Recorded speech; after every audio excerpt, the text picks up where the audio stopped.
कर दिया ठीक है कर देते हैं दोबारा तेरे ही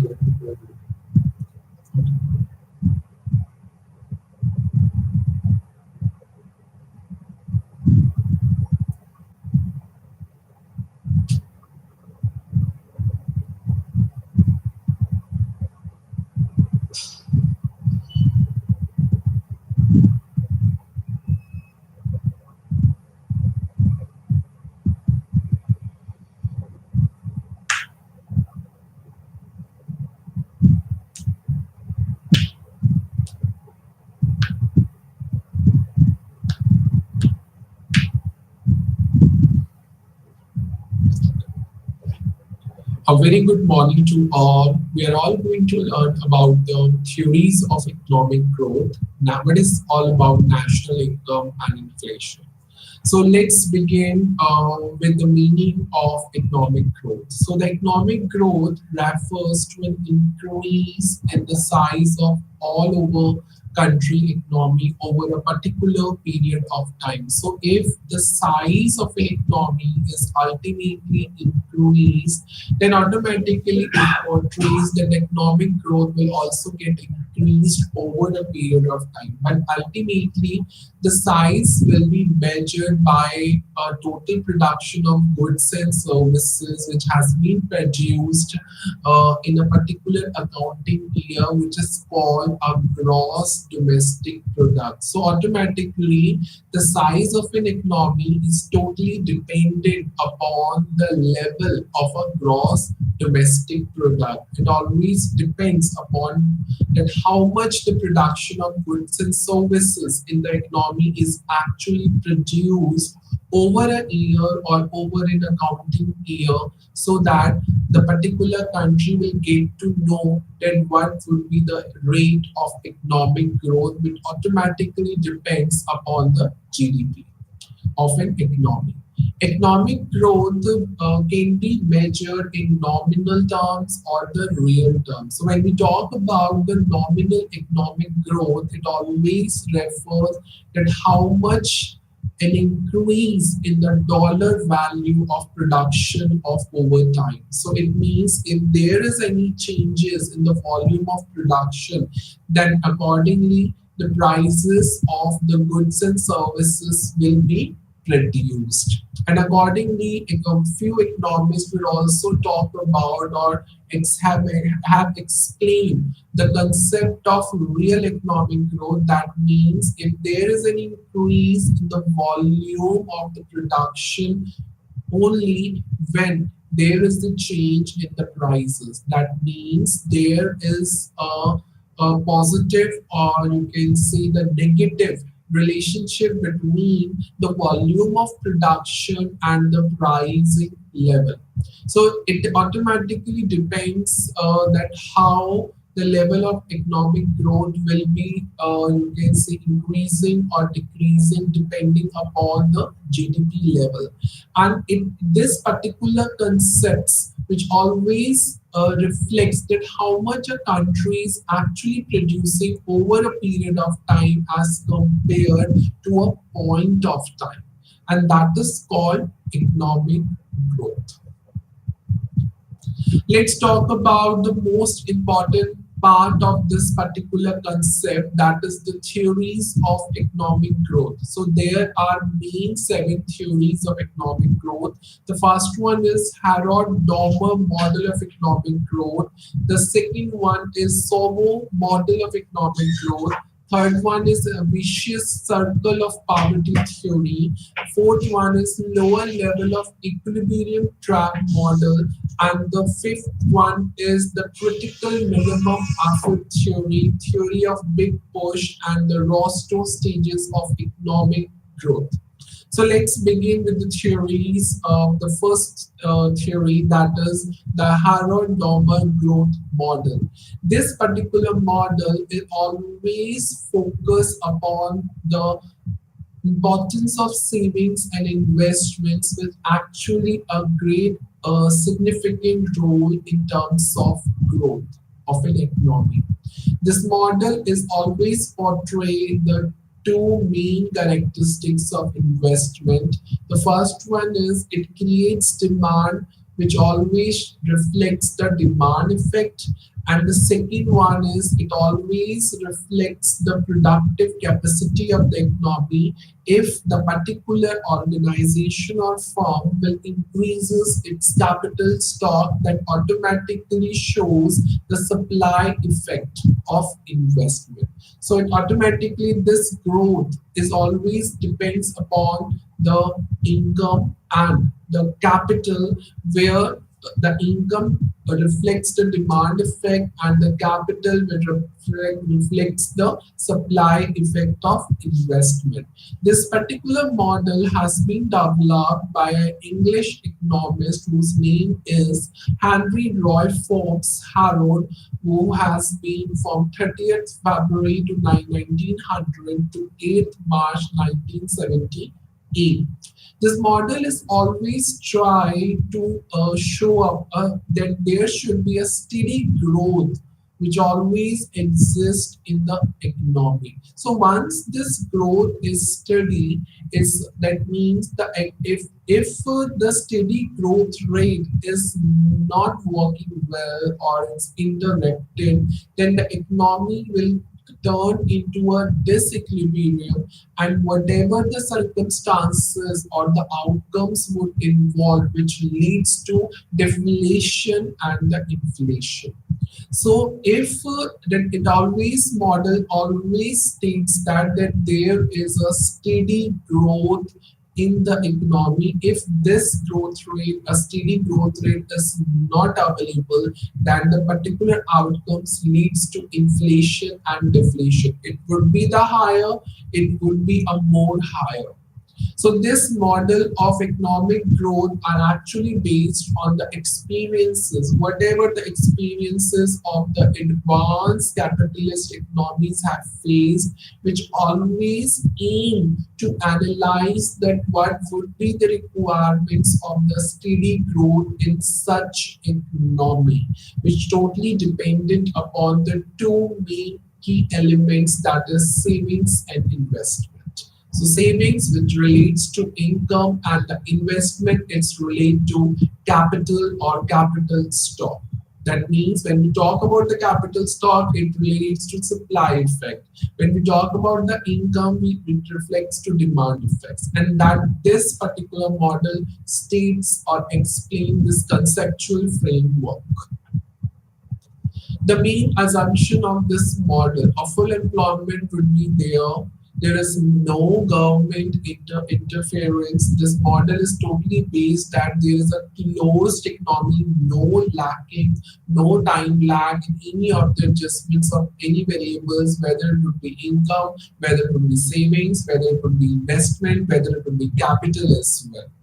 The average propensity to save, what is average propensity to save? That means the savings by income, and marginal propensity to save, that means change in savings by change in income. They both should be equal.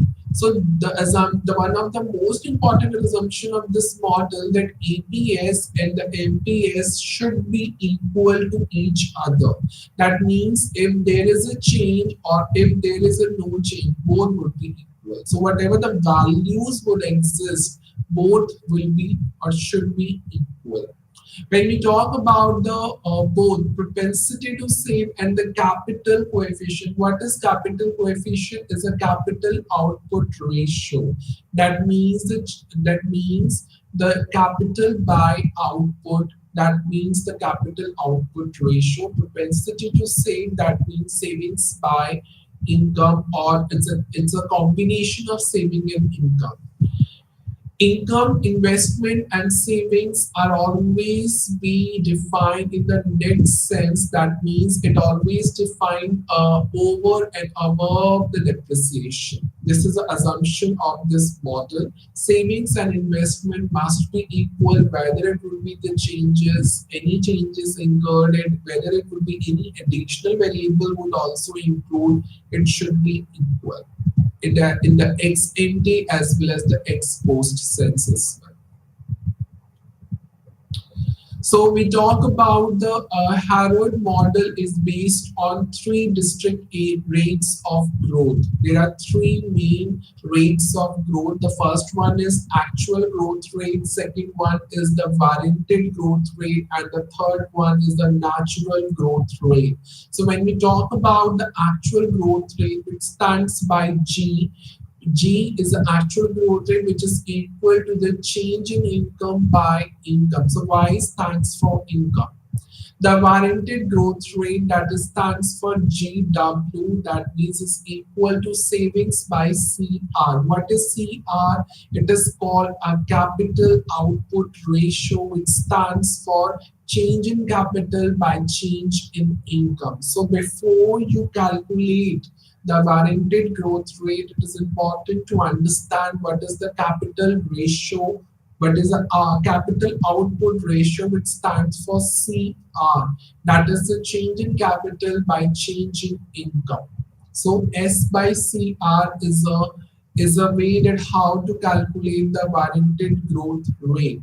The next one is natural growth rate. So natural growth rate means it shows a potential or the full employment rate of growth, which is also called a rate of economic growth, so that the full employment level can be maintained. That means the growth rate and the capital output ratio is equal to savings or not equal to savings. So that is called a natural growth rate. So natural growth rate, in other words, we can also talk about the economic growth, economic rate of growth, where the main purpose is to maintain the full employment, and the full employment maintained could be possible when the natural growth rate into capital output rate would equals to saving or would not equals to savings. So that means that it automatically reaches to the economic rate of growth.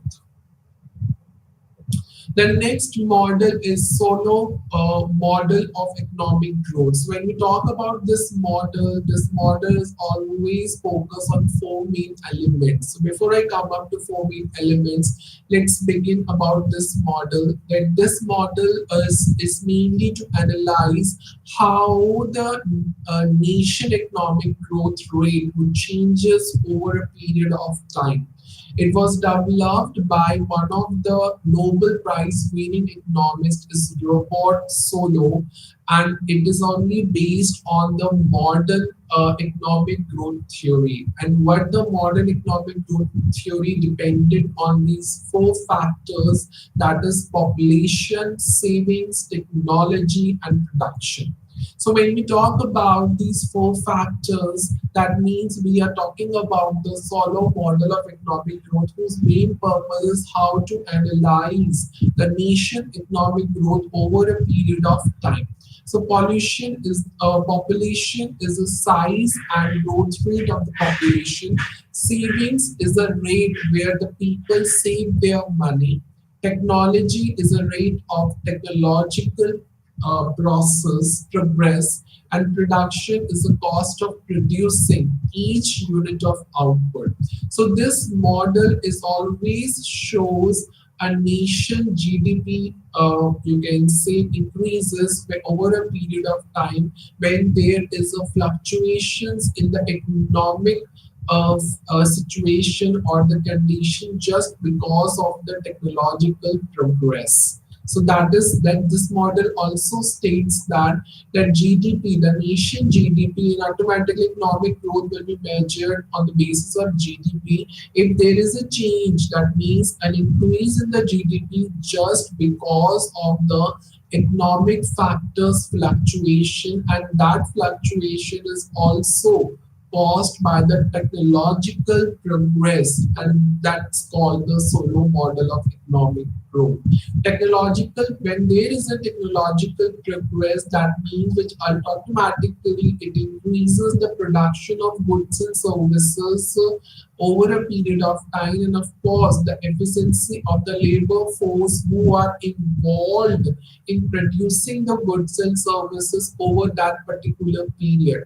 This model is also helps to understand how the capital is growing or progressing, and how the technological progress is involved to interact to determine the economic growth rate of output, and depending upon the number of workers. So this model will also show up that how the economy would able to change over a period of time, and how the steady growth rates could be achieved when any of the output growth is constant. So if there is you can say output growth is constant, that means the economy can able to achieve a steady growth rate, you can say, of an economy if the output growth is constant. So that's why this model is totally depends upon the four factors, and these four factors, the one of the main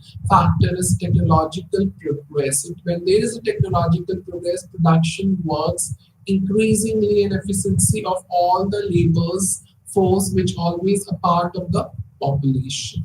So that's why it is called a solo model of economic growth. Let's turn to the next theory, that is a vicious circle of poverty. So when we talk about poverty, so this particular theory is also called upon a cycle of poverty or a poverty trap. So the one of the economists is always defined that it is an economic theory where the poverty is always a self-reinforcing, which always continue the generations to generation, until there is an outside intervention or any government intervention would come forward to solve this particular issue. So automatically this theory is based on an idea that poverty is a cause of poverty, and there are few factors who always contribute to this poverty issue. So first one is the lack of capital formation. Second one is debt. Third one is lack of resources. So when we talk about the lack of capital formation, it means even the families of any of the country, they don't even wealth to build up capital. That means ultimately the poverty can be generational.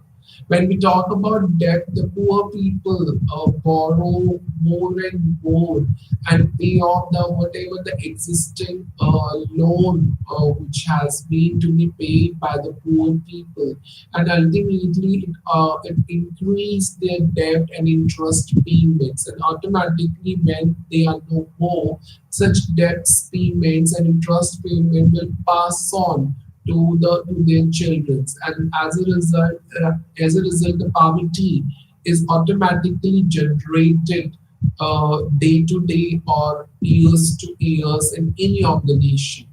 And then next one of the cause and the next cause or one of the cause of poverty is a lack of resources.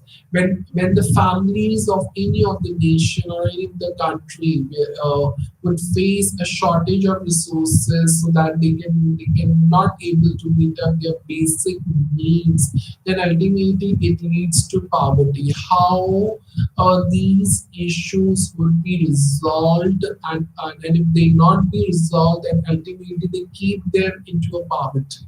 So these are the main three elements which always contributes to poverty, and as a result, the poverty would get increased day by day, year to year, and if these issues will not be it will not be resolved, that means such people will always remains into a poverty.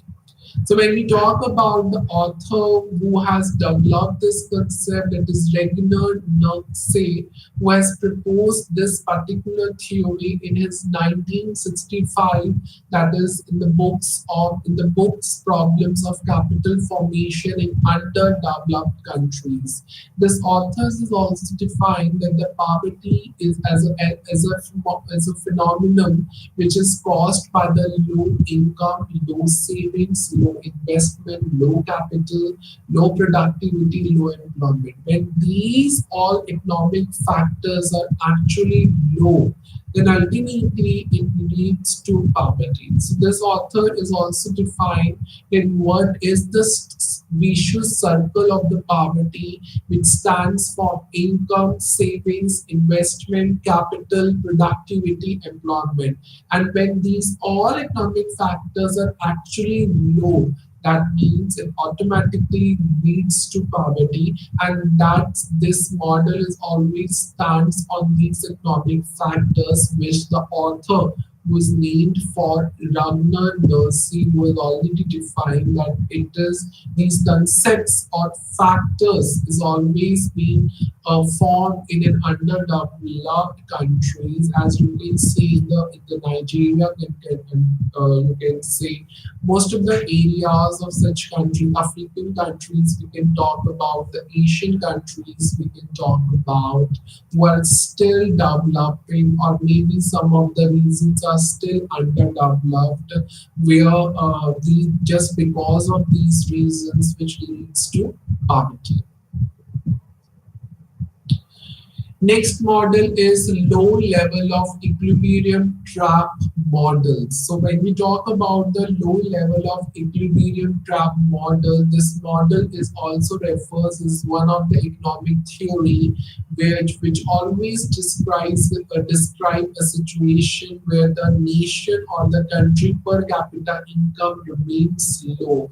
Why it remains low? Because there is a lack of investments and savings. So when there is an equilibrium trap or level is low, it means why the nation country per capita income is low, just because there is a lack of investment, there is a lack of savings involved in it. And this particular model is developed by Richard R. Nelson, who always denote that that per country per capita income will always remain slow. Why it remains slow? Because there is no chances to have or no chances to increase of any of the investments and savings by the population. So when we talk about this model, there are following conditions to be met. First is low per capita income, low investment and population growth. Low per capita income means people are actually so poor to save and invest much. So if the population cannot able to save, cannot able to invest, then automatically the per capita income become low. When we talk about low investment, when there is no savings, so how the poor people or the people would invest on the various fact sectors, and ultimately it shows a low rate of growth in national income. So if there is no production of goods and services, there is no savings, there is no income, there is no investment, and ultimately the economic growth rate would become slow, which automatically leads to lower national income. Next one is population growth. When there is a positive population growth, then ultimately the output per capita will also remain stagnant. That means when there is a ratio of output and capital will always stagnate, will always keep on changing over a period of time when population growth is positive. So to achieve such a level, you can say a positive equilibrium level, the growth rate of income must be higher than the growth rate of capital. So there should be a condition where to avoid such low level of equilibrium trap when the growth rate of income must be higher to the growth rate of population. And this can be achieved very easily when there is a technological progress, when there is a maximum rate of reproductions. So when there is an increase of these two factors, that is technical process or the technological process or maximum rate of reproduction, then ultimately there would be a higher level of equilibrium trap. And when these factors are not being increased, everything is low. That means in this model stands for a low level of equilibrium trap model. So this is how this model works, that everything is low. If there is low savings, low investment, then automatically the country per capita income is also low. So to avoid such trap, so it's better that the growth rate of income much be higher than the growth rate of population. If it is higher just because of the technical progress, technological progress, or any maximum net rate of the reproduction. Let's come to the next theory, that is called the critical minimum effort theory. When we talk about the critical minimum effort theory, it is also one of the economic theory which always we always try to or state the importance of a certain level of investment is to be required for an underdeveloped country to achieve a steady economic growth rate. It means what this theory says, there should be a limit. There should be a limit, a minimum limit of a level of investment to be required in an underdeveloped country to sustain the economic growth of that particular nation. This theory was developed by the Ukrainian-born American economist, which is the name called the Harvey Islamistin. It's 1922 to 1994. This theory is always portray a relationship between the three main factors, that is the per capita income, population growth, and investment. So any theory which relates to these three factors only, it's called critical minimum effort theory, who always reflects that there should be a minimum limit of investment for an underdeveloped countries to sustain an economic growth, to maintain a steady economic growth. So Lebesgue theory always states that the population growth is an income depressing factor, a shocking factor, where it's not being, where the growth rate of population is actually lower. Investment is also an income generating factor, but in this theory there should be a minimum limit of the investment so that the economic growth would become stagnant or become, you can say, should be sustained. Next one is economic growth. Economic growth is possible when the income generating factors are actually more stronger than the income depressing factor. The more and more income would generate, so definitely the rate of economic growth or the per capita income of the country or the nation would get stronger rather than focus on the income depressing factors, which ultimately leads to a lower rate of growth. Lebesgue is also believed that the underdeveloped countries are always trapped, you can see, in a cycle of poverty, and of course relate to other factors which always uh, leads to poverty. And there are other factors also which are always equally relevant so that their growth would get higher or would get improved. He also argued that there are so many countries who always need to increase their per capita income into such levels so that their economic growth would get sustained. But while doing this, so it is also important, and or there is a strong need to invest more than the minimum level of you can say factors, so that these situations or could be reduced or could be removed in a particular nation. And that's actually called critical minimum effort theory, where the minimum effort is to be maintained in case of investment for all those underdeveloped countries, so that their economic growth could be sustained, could be you can say improved. The next one theory is the theory of big push. This theory is an economic development theory where it always focus on about the investment, and within there is a strong investments is required, so that it leads to economic development in underdeveloped countries. So this theory is mainly related to the underdeveloped countries, which always reflect the economic development is possible when there is a huge investments is to be done for the development in underdeveloped countries. There are few factors which are involved. The first is investment coordination, minimum investment, indivisibility, and balanced growth. When we talk about the investment, investing in the various sectors is very important, so that the development of you can say economic development would get improved. So this theory always focuses upon the importance of investing in key sectors such as infrastructure, education, healthcare, through the combination of these types of investments in these particular sectors, that is called the public and the private investments. Next one is coordination.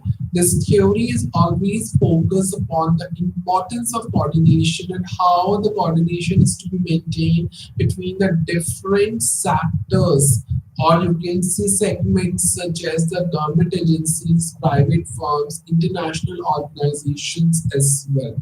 The next one is minimum investment. This theory is always argues between the small or the large investment. They always argue that small investments are a waste of resources, and certain limit is to be fixed to be invested on all those resources, which leads to a development stage, or which always contribute to the developmental programs. So that's called the minimum investment. The next one is indivisibilities. When we talk about indivisibilities, this theory is based on the three types of indivisibility, that is the production, demand, and savings. The next one is balanced growth. This theory is always proposed that there should be a simultaneously or strongly investment in a large number of industries which are very necessary to create the external economies, that means to create an external funding which is really needed for self-sustaining growth, as every country needs funds, and the funds could be generated by the external sources for the self-development, for the self-economic development, to maintain the self-sustaining growth rate of an economy, and that stands for balanced growth. The big push theory was presented by the P. N. Rosenstein-Rodin. So this theory has been developed by the P. N. Rosenstein-Rodin. So accordingly, this author is always focused that how the economic development is to be maintained, is to be coordinated for the development in underdeveloped countries, and these factors will always contribute to our just give a jump start development in such countries. And the last one is the Rostow stages of economic growth. W. Rostow, who has created this model of development in 1960, just considering as a guidance for the underdeveloped countries. This model aim is are the industrialization, urbanization, and economic growth and development. This model was always focused to build up a nation, was mainly the plenty of industries involved. Urbanization is more and more would be there. Economic growth and development will always exist in such nations. So this model is always focused on these particular parameters. But when we talk about this model, there are the 5 stages of this model, which is called a traditional society, precondition for takeoff, then takeoff, drive to maturity, age of high mass consumption. When we talk about the traditional society, it always talk about agriculture.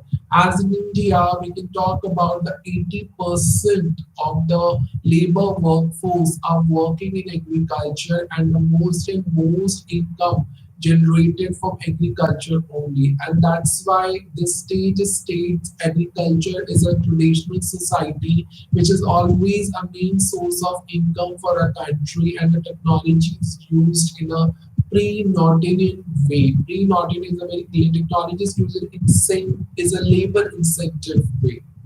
Next one is preconditions for takeoff. When any country look up the any international perspective, any international outlook, then this theory and focus is always aim to always aim the need of the manufacturing industries to develop in that particular underdeveloped countries. Next one is takeoff. It always have now there is a short period where the plenty of activities are involved, where urbanization and industrialization proceed with some technological breakthrough. The next one is drive to maturity. When we talk about drive to maturity, we talk about how the industries will diversify in a nation, how much the investment is actually made in infrastructure, which always leads to improve the quality of life of the people or population. The next one is age of high mass consumption. This is the final stage of the economic growth when all of the 4 factors are putting up forward and taking up an actions, and valid decisions are to be taken to develop. You can say industrialization, urbanization, and economic development, and automatically the age of such consumptions of goods and services is also will goes up.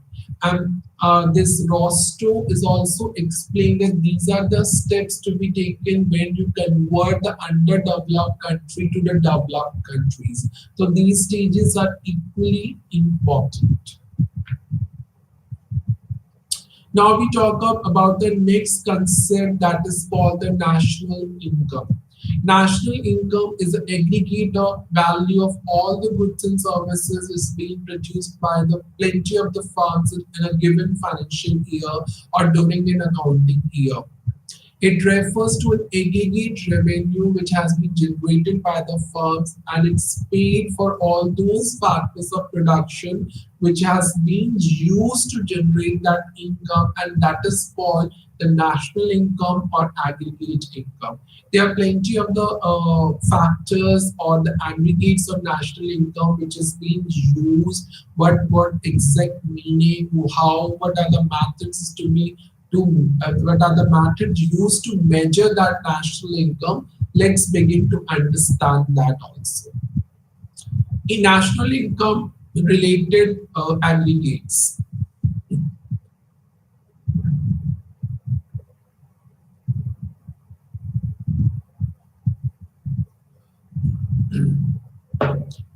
So these are the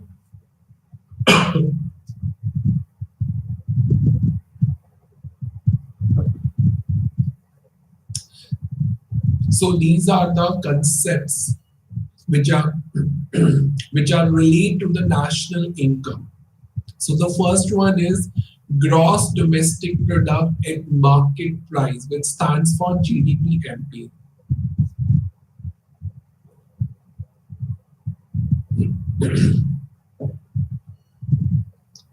So the first concept is gross domestic product at market price. It always refers to the gross, whatever the market value of all those goods and services which has been produced during an accounting year within the domestic boundaries. That is called the GDP at market price. And what would be the domestic market price where the final goods and services are produced during an accounting year? The next aggregate or concept of national income is gross domestic product at factor cost, which says GDP-FC.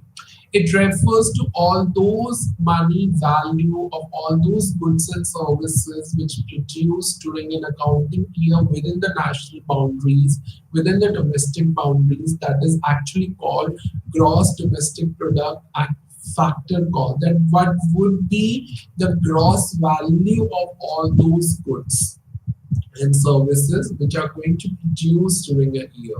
The next one is net domestic product at market price. It refers to what would be the net market price or the value of all those final goods and services produced during a year within the domestic boundaries. The next concept is net domestic product at factor cost.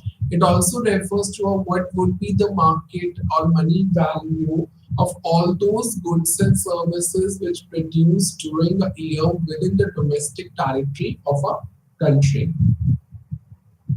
Next one is gross national product at market price, which stands for GNP-NP. It always refers to what would be the gross market value of all those market final goods and services produced during a year by the normal residents of a country. Next one is gross national product at factor cost, which stands for a GNPFC. It always refers to a gross money value of all those goods. When we talk about factor cost, we talk about the money value. When we talk about the market price, we talk about the market value. So there is a difference between these two, market price and factor cost. When we talk about the gross national product at factor cost, we are talking about the gross money value of all those goods and services produced during a year by the normal residents of a country. The next one is net national product at market price. It refers a net national value. So if we talk about the gross national product at factor cost, we are talking about the gross money value. But when we talk about the net national product at market price, we are talking about the net market value of all those goods and services produced during a year by the normal residents of a country. As we are talking about the net national product at factor cost, it refers or we talk about the net money value of all those goods and services which has been produced by normal residents of a country during an accounting year. That is called the net national product at factor cost. So this is a relationship between the four domestic aggregates. We talk about the gross national product at market price, gross national product at factor price, net national product at market price, net national product at factor cost. So when we talk about the GNP at NP, when we reach to GNP at factor cost, so that means when we come up to market price to factor cost, we just deduct net indirect taxes. So when we talk about net indirect taxes, we talk about the indirect, you can say exports minus imports. When we talk about gross to net, that means we have to, it is when we reach out to GNP at FC and we come forward to NNP, net national product at FC, when we go from gross to net, that means we have to deduct depreciation, that is minus depreciation. So when we talk about as I told that when we come up to market price to factor cost, we deduct in net indirect taxes. So when we go from factor cost to market price, that means we have to add that net indirect taxes. So when in that means indirect taxes minus direct taxes. So when we come up from net to gross, that means I already told when we come up to gross, when we go from gross to net, we deduct depreciation. But when we go from net to gross, we add depreciation. And this is a relationship between these four domestic aggregates. So when we go from market price to factor cost, we deduct indirect taxes, net. When we go from gross to net, it's minus depreciation. When we go from net to gross, we add depreciation. When we go from factor cost to mass market price, we add net indirect taxes. And this is a way that how the positive and the negative relationship between these four domestic aggregates in the form of a graphical representation. Now, this is also the relationship between the domestic income, that is called the net domestic product and factor cost, and the national income, which is called a net national product and factor cost. When we begin from the domestic income, there are three main parameters would come is gross domestic product and factor cost, then gross domestic product in market price, net domestic product at market price. So these are called the domestic parameters which always involve to reach out the national income. So when we talk about when we reach out from automatically net to gross, then NDP, FC and GDP, FC. What is the difference between these two terms is net and gross. So when we reach out from net to gross, we add depreciation. When we add depreciation, we get the value of GDP and FC. So once we get the GDP FC, we need to calculate the GDP MP. So when we calculate the GDP MP, so automatically there is a one term having a difference, that is fixed cost and market price. So when we calculate the GDP NP, we have GDP FC. So there is a difference, but we add a next variable, that is there is a difference when we go from factor cost to market price. We have to add net indirect taxes. Now we come up, we need to calculate the NDP MP. So we automatically we need to add one of few variables to reach out or to calculate the NDP and FP. So when we go from gross to net, it's minus depreciation. And when we calculate the NNP FC, and we already estimated the NDP and FP. So to calculate the NNP FC, we need to estimate NDP and MP. So once we get the NDP and MP, to calculate the NNP FC, that is national income, we have to add. That means market price to FC. We need to reach out what would be the other variables to add or less. There is a difference of domestic to that is D to N, and market price to FC, fixed cost. So when we market price to fixed cost, automatically we have to deduct net indirect taxes. And when we reach out from domestic to national, we have to add net factor income from abroad. So whatever the production of goods, final goods and services has been produced at abroad. So whatever the income earned, that will be added to calculate the national income. That is, if the domestic to national term will arrive, that means we have to add the net factor income from abroad, and market price to factor cost, we have to deduct the net indirect taxes. Now we talk about here, once we get the national income in NPFC, we need to calculate to reach out the domestic NDPFC. So GNPFC, JNPMP, that is gross national product and factor cost, gross national product and market price, net national product at market price. So when we talk about NNPFC and GNPFC, so automatically we have to take out, we have to add on. That means we have to go by a net to gross. That means we have to add depreciation. If we go to factor cost to market price, we have to add net indirect taxes. If we go from gross to net, that means if we go from gross to net, then ultimately we have to minus depreciation. If we go by a national to domestic, so automatic when we talk about national to domestic, that means we have already added from domestic to national, we added net factor income from abroad. If we go from national to domestic, we have to deduct that same factor, that is net factor income from abroad. And when we come up to a market price to fixed cost, we have to deduct net indirect taxes.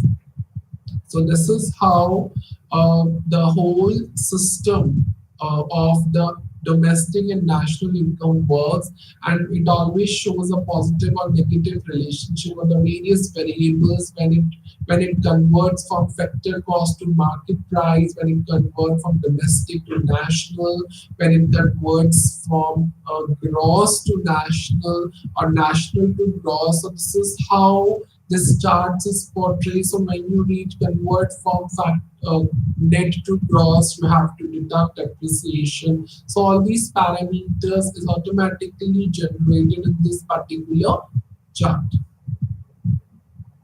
So what would be the difference between the personal and private income? So personal income, it refers whatever the actual income obtained by all of the household from any of the sources, that is called personal income. Private income is a total of whatever the money received by the private sectors from all sources.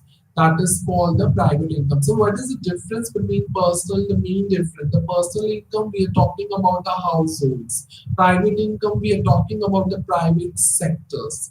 Concept, personal income is a very narrow concept because it always a component of the private income, but private income is a broad term because it always includes the personal income as well, because it is a part, personal income is a part of private income. That's why it is a narrow, but private income is a broad because it includes personal income as well.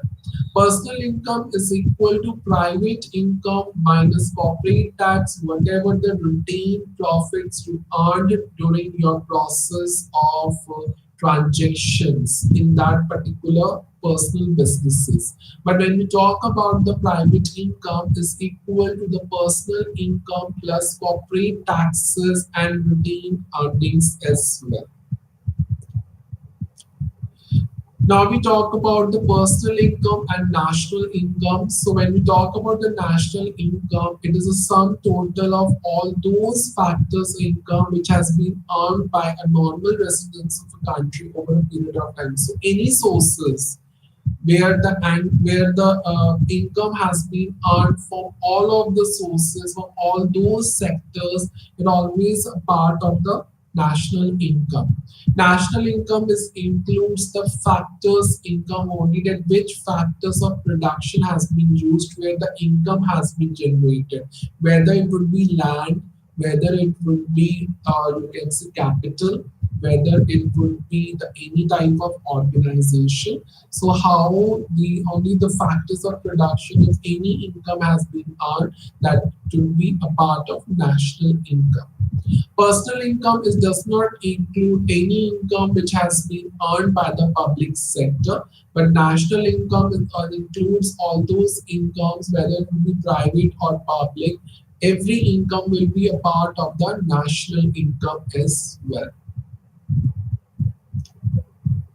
Methods of calculating national income. So these are the methods. The first is income method, the second one is product or value added method, and the third one is expenditure method. So let's begin to understand these methods and let's have an overview of these methods as well. Income methods, when we talk about this method, is involved a combination of all those incomes of all the individuals in an economy. So many individuals earn income by contributing their services or relate to any property, land, and earn capital to that particular production or from the business.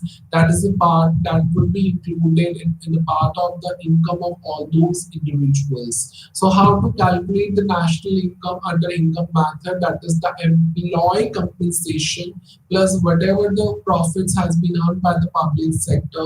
What would be the income of the proprietors? What would be the rental income earned by the individual? And what would be the interest earned after deducting any of the taxes? So if all these having you can see the values has been is being calculated, just add them all, you will get the national income under income method. Next one is product or value added method. This is also called an output method. Under this particular method, national income is calculated when you add all the values of output which has been produced, or this whatever the services has been provided by different sectors of the production. So whatever the goods has been produced, whatever services has been provided by different sectors, whatever the income has been earned by all of these production of goods or services provided by different sector, that income will be a part of the value added method. So while calculating the values of output figures, it is very important to understand and to include that every value of each firm in the production process as well. And that's why this method, if you calculate the value of all the outputs which has been used in different sectors of the economy by the individuals or by the firms, then it is actually the concept of value added.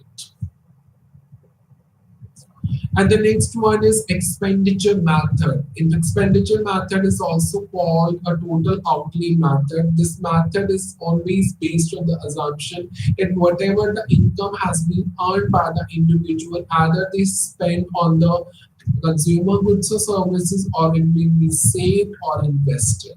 So that's called expenditure method. So how to calculate the national income using this method? It could be a personal consumption expenditure, investments, government expenditure, exports minus imports. So this is called net exports. So this is a way that how to calculate the expenditure method. Now we talk about inflation. What is inflation? Inflation is defined as a continuous rise in the general prices of goods and services if it exists in an economy over a long period of time. That is called inflation. It is measured by an annual percentage increase in the price level as per the period of time. That value is actually called the rate of inflation. So when any of the journal prices would high, then the currencies of each of the unit of the goods and services will also fluctuates. So inflation is always reflects a reduction in the purchasing decisions of the consumers as well. So automatically inflation also refers a loss of a real value in a medium of exchange between the two parties, and of course whatever the units has been saved, that also reduced in the economy, that also increased in the economy rather than reduced. So that is called inflation. These are the methods to control inflation. The first one is monetary method. Second one is control of money supply. Then supply side policies, fiscal policy, wage price control. So when we talk about the monetary policy, if there is a high interest rate, automatically the demand will be reduced. And if the demand will be reduced, the economic growth rate and the inflation would get lower. Control of money supply. Various, you can say, economists always argue that there is a close link between the money supply and inflation. So controlling over the supply of money or controlling the money supplies can also control the inflation by financial institutions. Next one is supply side policies. The policies where the competition and efficiency of the economy could get increased, then automatically the long-term cost would also get decreased and which ultimately control the inflation. Next one is fiscal policy. If there is a high rate of income tax also, then automatically the spending level of the consumers and the demand and the inflation pressures will always be reduced. The next one is wage and price control. If any of the economy or any of the businesses or firm will try to control the wages and prices, then automatically it would also helps to decrease the inflation pressure over the economy or over the market. So unfortunately, this is rarely used because the use the use of this method is actually not very effective in the real life scenarios. So it would be always the real life companies, whether it would be adopt a monetary policy, supply fiscal monetary policy, fiscal policy, supply side policy, and of course the control of the money supply. These are the realistic methods to control the inflation, but the wages and the prices control would be a very difficult and challenging method to control the inflation, because after all, inflation refers to a continuous rise in the prices will automatically impact the business, economy, and as well as the profit and revenues of all those financial institutions, and of course the money supply as well. So when once these methods were adopted, so it is very easier to control the inflation. These are the types of inflation: demand pull inflation, cost push inflation, wartime inflation, post-war inflation, peacetime inflation, open inflation, surprised inflation, and currency inflation. When we talk about the demand pull inflation, when the demand for a good is higher than the supply, it's called demand pull inflation. For example, if any of the popular product is high demand, the price will get raised. So automatically it is called the demand pull inflation. Cost pull inflation. So when any of the cost of production would get increased, then automatically the prices will also get increased. For example, the price of the crude oil increases, that means the fuel prices will also get increases. So that is called the cost push inflation. Wartime inflation, it occurs when the productive resources are diverted to produce military goods, when there is any shortage of resources of essential goods. So when there's a wartime, whatever the resources has been shortage, instead of using them, another goods, the quantities of that goods will be used. That is called the wartime inflation, when the prices are always high. Post-war inflation, peace-war inflation are very important to understand. That's it for today. Thank you for listening this lecture, and namaste to all.